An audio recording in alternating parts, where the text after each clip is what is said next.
welcome back. Joining us this morning for our first conversation are representatives of CARICOM, and they're here to talk to us about the CARICOM single market and the economy. In studio with us this morning is Janina Cho. She's a trade economist with the CARICOM CSME unit. Good morning. Good morning. To her left is Titus Prevail. He is a director of the CARICOM single market unit. Good morning. Good morning. And of course, to Janina's right is Salas Hamilton. He's a communications specialist. Good morning, Salas. Always a pleasure. And welcome back. Yes. Always a pleasure. And we're also joined by Bernard Black. He's a senior project officer for customs and trade policy.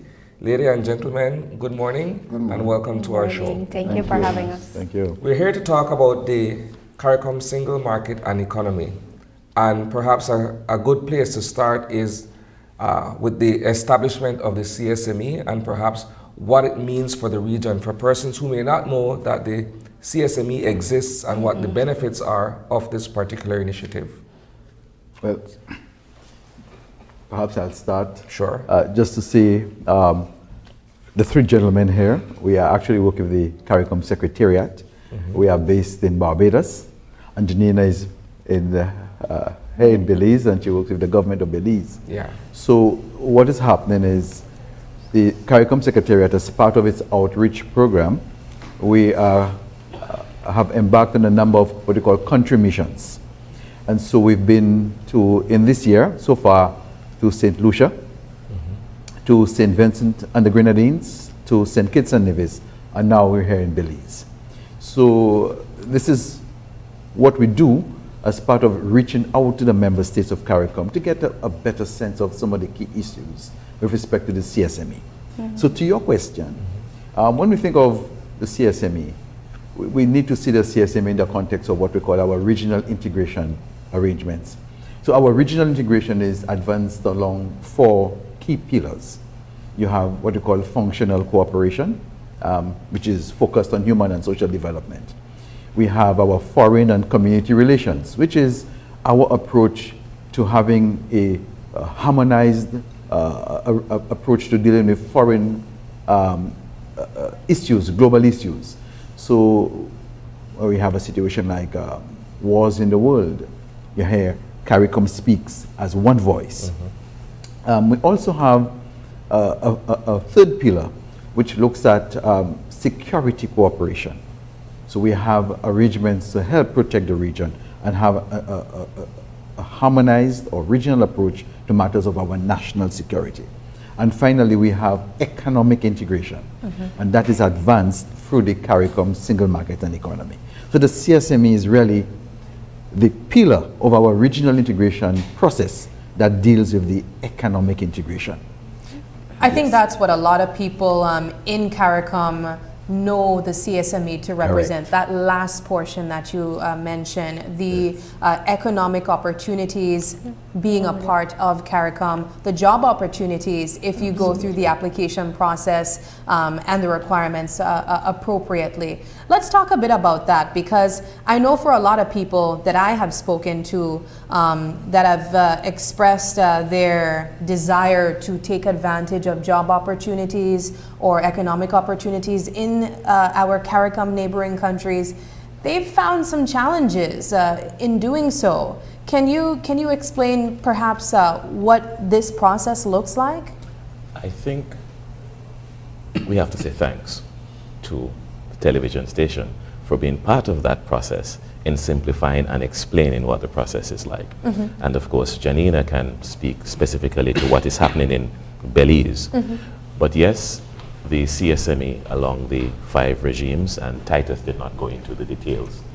We can go a bit more into that, and you have gone, Sabrina, specifically into the people part of it, which most times seems the most sexy. And that is where I would encourage that Janina can speak specifically to what is happening in Belize, and Titus, and of course, my colleague to my right, speaking about the trade and customs relations where that is concerned. So maybe Titus can speak a little bit about the regional, and Janina, what is actually happening here in Belize. All right. Well, in terms of the regional, we have what we call the free movement. One of the pillars of the CSME is the free movement regime. There are 5 pillars. So you have free movement of goods, free movement of persons, free movement of services, the right to establish businesses, and free movement of capital. So under the free movement of persons regime, we have what we call facilitation of travel.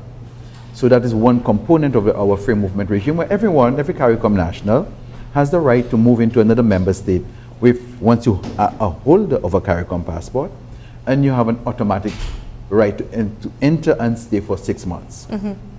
That's our facilitation regime. No visa requirements and so forth. Then we have movement of persons for what we call economic purposes. And this takes the form of movement of persons either to provide a service, movement of persons to establish a commercial presence, or work in an entity that has established a commercial presence as part of the staff of that entity that is establishing. And we have movement of persons who are persons moving to seek employment, which is where you were pointing to, and the challenges. Well, the movement of persons to seek employment, there are 12 categories of such persons. The revised treaty, there are 5 categories in there, written in the treaty, and the heads of government, by pursuing the provisions under Article 46 of the treaty, have been able to add 7 other additional categories. So once anyone who is a holder of what they call a CARICOM skill certificate in any one of those 12 categories, once you are a holder of such a certificate, you have the right to enter into any other CARICOM member state and seek employment without the requirement of a work permit, and also have the right to reside indefinitely. And that CSME skill certificate is a one-time certificate. It's a lifetime certificate. And once it has been issued to you in one member state, you need not have it reissued to you in any other member state. So these are the benefits of having a skill certificate. How long does it take to acquire a skill certificate? Because I've heard from persons that the process is quite lengthy. I will let Janina speak to the Belizean context, but generally it is the basic elements to the process. You need to have some form of documentation. For instance, if you are a university graduate, you need to present your certificates to show. When you present that to the institution in your country or any other member state that you seek to apply for that skill certificate, they will go for a verification process. Once they have verified that your certificates are authentic, then they will issue you with that skill certificate stamp in your passport. Each member state, generally, this process goes for what they call a free movement committee. And so you have that free movement committee would take different forms in different countries. Some would be more expensive, some less expensive. Some member states have invested to the extent of having that process done almost online. So for those countries, you might have the skill certificate taken anywhere between a week. Some countries take a month, and some countries take a little more than that. So it all depends on how much investment, the arrangements in the member states on the processes to allow for that to happen. So Janina, yes, let's bring it down to Belize, because we've been speaking regionally so far, but I know for our Belizean viewers who have always questioned what the processes are like, I know when it comes to the skills certificate, that's a conversation that I've had multiple times. Most recently, when I actually told one of my colleagues that I would be on the show talking about this, that was one of the first questions that was posed. Let's talk about what the process is like and how long it takes to acquire a skills certificate here in Belize. Okay, right. So like what my colleague Titus had mentioned, he basically gave the entire rundown of how the skills certificate works. And like what he said, once you obtain a skills certificate, this is indefinite. You don't need a work permit anymore. And Belize being a part of the CSME, along with the other 13 member states, you can move around freely in the member states and go and work in these member states. And Belize has actually enacted 12 out of the skilled categories. And just to list a couple of them so the viewers know the skill categories that have been approved. improve. You have agricultural workers, you have holders of associate's degrees, nurses, doctors, pharmacists, lawyers, and the list goes on. So all these skilled nationals can go and work in the other CSME members. When it comes to the process for acquiring a skills certificate, there's not really any time span. Like my colleague had said, it all depends on the amount of people that are there available to process these. And at the ministry, we're actually at the forefront working hand in hand with the Ministry of Immigration to get these these skill certificates processed as quickly as we can. So as soon as we get a verification request from a Belizean national that is in Jamaica, we try our best to quickly process this, and they send a request to Belize to verify that this Belizean actually has the skill certificates. We verify and we send back to the the ministry in Jamaica, and then from there the national can continue and proceed to work.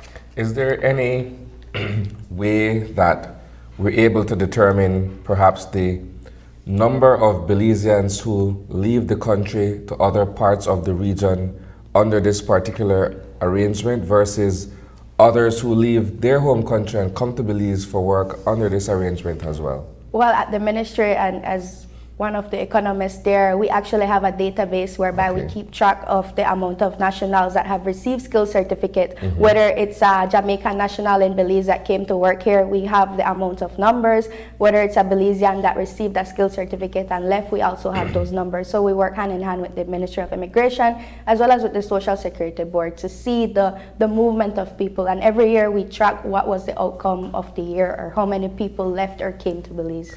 I know this is perhaps a bit of a sticky topic, but here in Belize we often talk about brain drain and the fact that in some cases or in some areas of work we don't have the kinds of jobs that would be attractive to persons who have a particular skill set or what have you.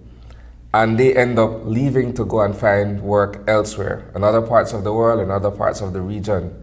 How does the CSME framework look at something like that? That was one of the reasons for the creation of the CSME, to stymie the brain drain, because it is true. And most times we're looking at the brain drain to the north and to the first world countries. And the thinking years ago was to look at CARICOM. And if you wanted to put in a nutshell what CSME is, you have to think of the countries, which we know the member states of CARICOM, and the platform for integration, just as how you can move from Belize City to Belmopan and move your goods and services. It's the same thing among CARICOM. And specifically, we realize that in forming this single economic space, you must be able to capture the best of your talent and keep it. So therefore, if a job in Belize City is attractive to someone from Belmopan, you go there easy, take your services, your goods, your family, etc. And that is the same thing for St. Kitts Nevis, Jamaica, Kingstown, St. Vincent, that the nurse or the broadcaster here on the program this morning realizes there's an opportunity in Jamaica, and we don't want your broadcast experience to move to another third country. So we're going to capture it by you seeing an opportunity at another station in Jamaica and going there. So we keep it in CARICOM just as how you keep it in Belize. So yes, having the brain drain prevented from CARICOM, because you're right, in terms of the skills. Nurses, for example, always have a problem in terms of having nurses. To tile, to put 4 tiles in my home country in Montserrat, it's about 400 EC dollars. Can we keep our tilers in CARICOM rather than have them sent over to third countries? And in the discussions we have had this week in Belize, we started yesterday with engaging the Ministry of Agriculture, and we had a visit to Quality Poultry. That came up. How do we keep our labor? Because the discussion yesterday also with private sector spoke specifically to that there is need for your labor in citrus, the citrus in red kidney beans, how you farm it, and it is a very much of a labor-intensive process, and those specific things were actually discussed. I love that you brought up the agriculture industry, because we just had representatives from the Ministry of Agriculture on our show yesterday, and the topic of trade was one of them as it relates to the potential opportunities for us to trade either in Central America or CARICOM. What does that process look like through CSME for Belize to trade with our CARICOM brothers and sisters? Well, as part of our economic integration, our trading goods regime is a critical player there. All countries in CARICOM are part of it, and there are rules and policies that have been set up for that trading to happen. The main policy instrument is the Common External Tariff and the Rules of Origin, over which have been, in one form or another, being applied since 1974. Even before the CSME got into existence, we've been trading among ourselves. And the objective of our trading regime is to produce as many goods as possible within our region and to have those goods traded intra-regionally. So the principle we want to share with all our CARICOM colleagues is to source goods from within the region first, and by doing that you support our industries, you support development of economies, and of course we promise that the goods being produced are to your standards, because we have institutions that measure those standards and ensure that what Caribbean citizens want, that they actually get.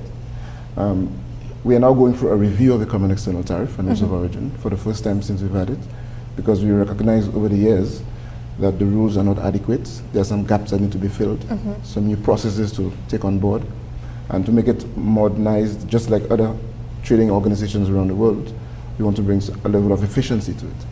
So we're at the end of that process. We're meeting next week, October 8th and 9th, for a joint meeting of the special working group on the trade experts. And incidentally, over the past year, that effort has been led by Belize, the trade director, Mr. Sutherland. So Belize is well positioned in there to ensure that we bring about the changes that we want. Yeah. And so we look forward from November and into next year, new rules that's going to modernize our trade. With your presence here, Mr. Black, as part of the Secretariat that will be meeting with different persons in the course of the time that was mentioned, are there any particular industries or even ministries that you're hoping to meet with to discover possibilities or opportunities for us in trade? Well, we heard some of them yesterday. My colleague mentioned red kidney beans. The representative of a production company here brought some issues to our attention. There's also the issue of citrus, and as it relates to labor. Your customs department is part of an organization that we call, a committee we call the Customs Committee. That committee gives the trade ministers advice on those sensitive customs areas. And Belize is one of the countries that leads the way in that Customs Committee. They've always been knowledgeable, they've always given good advice, and the Belize position is always well respected in the Customs Committee. And so we continue with this Customs Committee work, and the ministers expect that the guidance we give them is irrefutable, is correct, and they depend on it. Salas, you were about to say? Yes, that even though I'm not the trade specialist, some of the challenges that we saw coming out from the stakeholders here in Belize is transportation. How do you get your goods into CARICOM? Yes, that was a point of discussion yesterday. It is so much more easier to the border neighbors that you have here. So we have been speaking about that, and we have to take it forward in that discussion. Same thing for the movement of labor, really. Which one is more attractive to you? To go north, or to find yourself down to St. Kitts and Nevis, or to Antigua and Barbuda, St. Vincent and the Grenadines? And the role that you play here in terms of communications, it's so key, because the CSME can come across as quite academic. And it is through platforms like this, you bring it in sound bites to the average person on the street, so they understand that it's about money in your pocket, surviving, and having your next generation also being successful, and not just limiting yourself to the borders of Belize.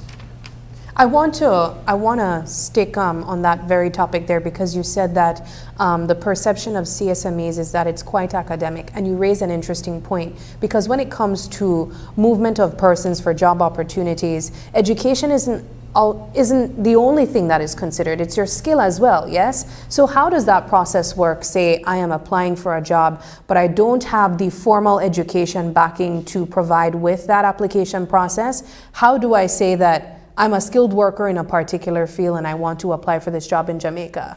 There's a process that you end up having something called the CVQ, CARICOM vocational qualification, that is focused just on that. Okay. That you're a plumber, but you don't have a degree.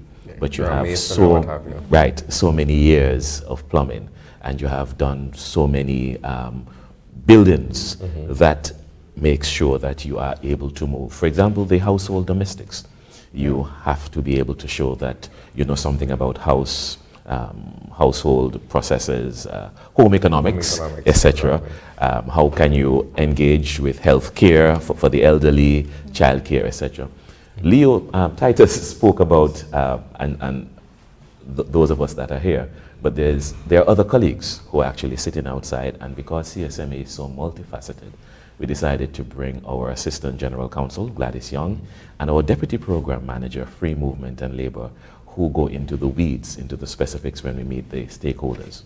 Yeah. Yes. But perhaps just to add to the point, Salas, and your question, Janina would have mentioned some of the categories. So agricultural workers. Agricultural workers are a group of persons within CARICOM that have the right to move anywhere to provide their services. And guess what?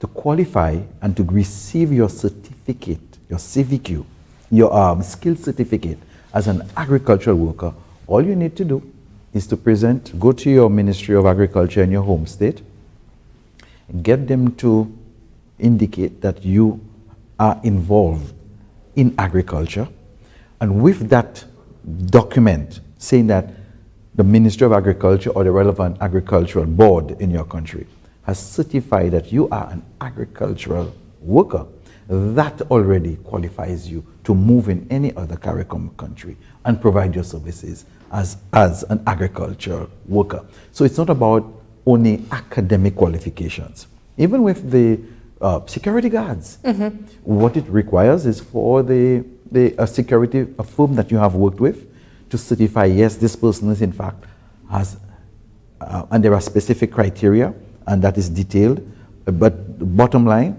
it is not about the academic qualification. It is the reference that is used for that. So the CSME is not just an academic. Broadcasters like you need not be an academic. You have camera persons. The guy behind the camera, the yellow shirt this morning, he has a right to move. Your makeup artist, your lighting technician, Producers, so on. all of precisely. I have So a question for you. it's deep. Quickly, the colleague who raised the skill certificate issue, male or female? Male. Yes, he spoke to me, and we're going to engage further. Also, to bring the point is that Yes. in Janina's ministry, that's where the focal point is. Miss Tricia Gideon, who has been here many times for these discussions, to continue. The director is Andy Sutherland, and even though the outlier in the policy really is for the process to take no more than 8 weeks. Titus said 1 week.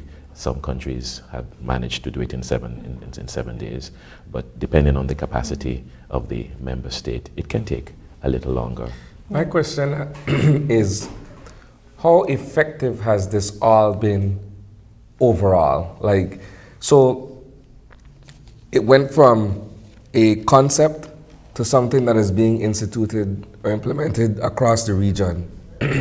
But I'm thinking there has to be some mechanism perhaps that looks at the overall effectiveness or efficacy of this particular initiative. We have even our public education. We have actually done a test to see how effective it is, and before my other colleagues jump in, I would say there is work to be done. Okay. And part of that work to be done has to be the knowledge. People must know about it in order to engage it. It is easier to have a discussion about the debate that took place or didn't take place last night, versus asking tertiary students here in Belize, who is the Prime Minister of Antigua and Barbuda. It's just some reality and some works we have to focus on. But I would let my colleagues also touch on the overall, how effective it has been, etc. But there's work to be done. Just to add to that, the CSME is not something new. It's not a new concept. It has been around for quite some years now, and Belize has been committed to it since the inception, I believe in 2006. And at the ministry, we're very committed to putting Belize at the forefront when it comes to implementing these CSME regimes and so forth. And hence the consultations that we're having this week, it's to give the people, for example, the stakeholders, private sectors, and even the tertiary institutions, a platform where they can be heard, where they can voice maybe the challenges that they have faced with this CSME, for example, the skill certificates, or to simply ask the questions of how would I benefit from this CSME regime that is in place.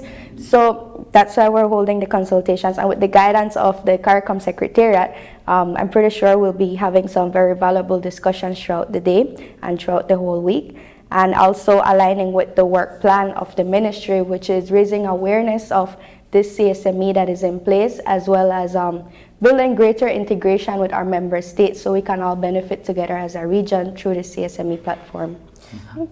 Are there any data collection on the persons in Belize that has migrated to other countries in CARICOM, or other countries, or other persons from other countries in CARICOM coming to Belize through CSME? Do we have any data on that? Well, yeah, like what I had mentioned, we do work hand in hand with the Ministry of Immigration and so forth. So, for example, when you enter a border point, you always have the little CARICOM forms that you fill out, which tracks the CARICOM national or people coming into the country. So we do have a database that tracks the amount of people that come in, the nationals, and how long they probably stay and so forth. The reason I asked that, yes. Just to say, in terms of actual numbers, Belize is the member state that the least number of CARICOM nationals come to. Oh. And it is the member state that sends the least number of CARICOM nationals to other CARICOM countries. Just to give you a sense. So there is data that is collected at the ministry in Belize through the CSME focal point and other arrangements.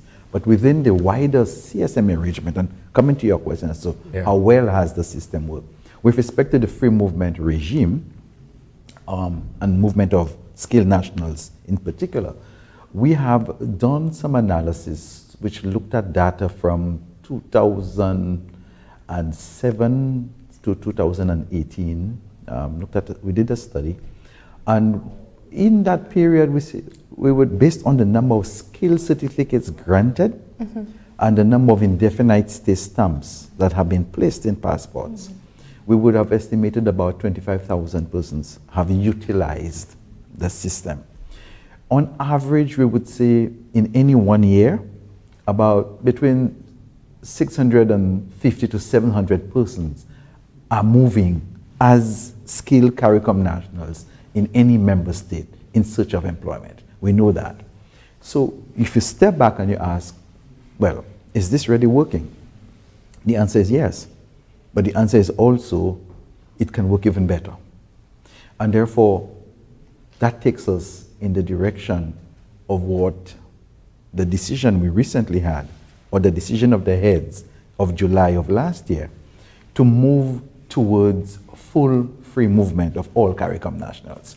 So the movement with respect to the skills regime, we have some data that shows it is working, it has worked, the data is not complete by any stretch because not all member states submit the information that we need to do the analysis.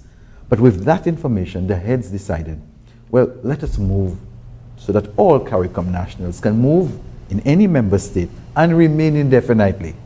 So there's the issue of skills and would have been done with. So this is where we are at right now. There is an ongoing negotiation process taking place through what we call the Intergovernmental Task Force. We have a draft protocol or protocol drafted to amend what we call Articles 45 and 46 of the treaty, which are the two articles that deal with movement of our CARICOM nationals. And so the negotiations at the level of the heads of government is taking place to bring some sort of finality and to bring the decision taken in July to some sort of landing spot. So that is where we are now. So the CSME is in fact working. Bernard would have spoken to the movement of goods regime and how well this is. We have persons establishing businesses across the region. As we speak, we have CARICOM businesses in different parts of the region utilizing the right of establishment regime. We have service providers moving up and down the region, providing services as consultants and so forth, and exercising that right. So the CSME is in fact working and delivering. The very important question we need to also ask, if not the CSME, what? Because the CSME is meant to create a wider economic space for all of us. So that if we can deepen trade, deepen integration among ourselves, we begin to provide some sort of protection for us against third or external factors. We had COVID, we have wars. These wars and these issues have implications for our economies. Yes. Can we trade with the first world on terms as we used to in the face of conflict? But if we deepen our integration process, we at least could trade among each other. We at least could do things among ourselves to insulate ourselves as best as possible to those externalities and provide a more equitable platform for our businesses to compete. So this is really what is at the heart of the CSME. It's about giving us an opportunity for ourselves that will not be given to us when placed vis-a-vis a third country or the developed world. Yes. I was going to jump in, but he segued right into it. That it's not just about the free movement of people. Yes. When you asked Isani about how is it working, the efficacy, it's not just about the free movement regime. And sometimes we focus on that and forget there are other elements of the single market and economy, such as trade, such as establishing businesses, such as moving your services. And the ideas, for example, we are based in Belmopan for the period. And I'm saying, you know, Salas, you're a communications person. I have an idea. I had to get up this morning at 5 o'clock, 5:30 to go to the fog to come here. Yeah. I have certain skills. Can't I throw it to the colleague I spoke of yours to have a studio in Belize, in Belmopan, so where I can stay there and you have the program, you here in the studio here and I am there in Belmopan. That's and in the talks. I don't have to, that's in the, you all are thinking about it? Yes. I see. That's in the talks. Now that goes to intellectual property, because I'm wondering if it's the first time you're hearing it. And we have a colleague who is actually here with us, Ms. Gladys Young, who is also engaging on the whole process of intellectual property and where we are going with some of the projects in CARICOM related to that. So the whole gamut of the areas we are looking at as we speak about CSME in Belize. Yes, to respond to your question about what successes we're seeing and how it's working out. As it relates to the trading goods regime, we have two significant developments that are taking shape right now. One is the formation of the CARICOM private sector organization called the CPSO. And that CPSO was formed on the basis that it is well known that governments don't trade, it's actually companies that do. The CPSO represents all the companies in CARICOM member states. So it's like a regional chamber of commerce, so to speak. And their focus is to assist the Secretariat in finding out what is the need of the member states, the companies that trade. You know, what would they like to see in terms of development of new products and the policies that support them. So there's an active communication between the CPSO and the Secretariat on matters relating to trade. And there are key players in this review process that I mentioned earlier. The other is that we formed a portal, a web portal that we call the SIMSUPRO. It's an acronym that means CARICOM Interactive Marketplace and Suspension Procedure, which does two things. It is first a marketplace, similar to eBay or Amazon, where regional companies have the opportunity to showcase their goods on this portal. And people who are looking for goods to purchase, regional goods, go to that same portal. So it's a meeting point where traders meet each other and exchange information about their products. The SIMSA Pro has to go through another stage of development where we add an e-commerce element to it, where purchases can be made. So that portal is in great support by the CPSO. CPSO has actually advised us, keeping to the statistics, that there are over 1,000 companies in CARICOM that trade regularly. Yeah. Right? So that's a lot of companies with a lot of goods to get onto this platform. And so at this point, we're asking companies to register their goods. We're working through the Belize ministry to get that done. In fact, we'll be coming back to Belize next month to actually do a special session on that with traders to show them how it's done and to provide training that is required to post your goods on this portal. So that's going to be a breakthrough element for us, because for the first time we're going to see a snapshot of exactly the amount of goods that are being produced in CARICOM. And it's going to help many people. It's going to help the policy developers. It's going to help traders in their product development. It's going to help governments in terms of how to facilitate trade better. And so we're optimistic that it's going to make a big difference in how we do our regional trade. So the in-country mission is from October 1st to 3rd. What is on the schedule for today and the rest and tomorrow? I'll let Jenny. So this morning at 9 a.m. we have a session that actually opened to the public. We have invited tertiary institutions as well to join us. We will cover different topics such as the opportunities and challenges associated with the CSME, topics such as intellectual property rights, competition policy, and so forth. And it will be led by the CARICOM Secretariat, so their guidance will be very influential as well to the public. That's virtual? No, it would be at BIM, and Okay. it starts at 9 a.m. So. Okay, so these persons would have to join in person? Yes, it's in person. Okay. This afternoon. No, it's at 9 a.m. this morning. Something else this afternoon. No. I think if the opposition. Yes. So that's today, and that will be the only activity for today, yes? And then tomorrow? Tomorrow we have a meeting consultation session with the HODs, CEOs, for example, from Niche. We also have the Free Movement Committee meeting tomorrow to discuss issues related to the CSME and the free movement as well. And that's about it. And then on Friday and Thursday afternoon, we have a little wrap-up session to just conclude all the comments that we have gathered throughout the week, the opinions and the insights of everyone that we have met, and to see how we can move forward with everything that we've gathered throughout the week. All right. Well, as we wrap up this segment, I'll ask if you guys have any final thoughts you'd like to share with our viewers. Just to say thanks, as always, to this television station and the ministry. I've been around a little while in terms of CARICOM and the different activities that we have held here in Belize, whether it's education, because I've traveled from border to border in terms of reaching out to school children and teachers, and even taking tertiary students to other parts of CARICOM to see the operations of the CSME. I want to say thanks and to keep up encouraging the ministry for engaging the people of Belize, because something cannot work unless you know about it. Absolutely. Any final thoughts, Mr. Titus? Well, from the CARICOM Secretariat serves as the Secretariat for the community. And it is the member states who form the community. So the Secretariat has always had a posture of engaging at the member state level to get direct input from all stakeholders, including the opposition, the NGO community, and everyone, so that we leave here with a clear sense of what are the critical issues.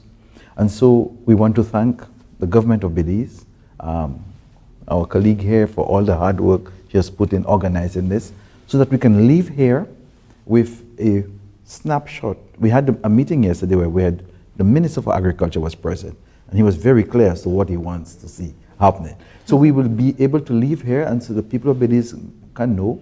We will prepare a report on the key outcomes of this engagement, and that report will find its way to the Office of the Secretary General of CARICOM, and the recommendations from that will find their way through organs of the community, such as the Council for Trade and Economic Development, the Council for Finance and Planning, and even the heads of government, where there are recommendations which require action at that level. So this is a very serious matter, and it is being treated at that level of seriousness, and we look forward to completing this mission and reporting as soon as possible to the government of Belize. And we know that you guys will be back, you said in a month's time. Mr. Black, any final thoughts from you? Well, yes, just to say that Belize is in a position to play an active role in the region's food security effort.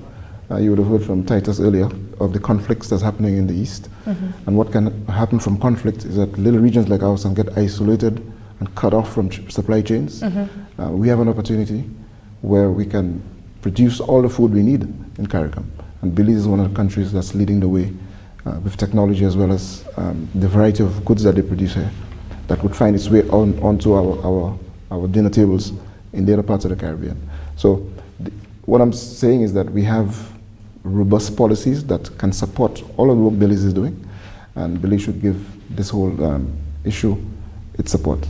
All right. It has been an absolute pleasure. Thank you guys so much for joining us, and we wish you all the best in the rest of your activities set to take place throughout the week, and we look forward to having you guys back as well. Yes. Thank you very much. Not a year from now.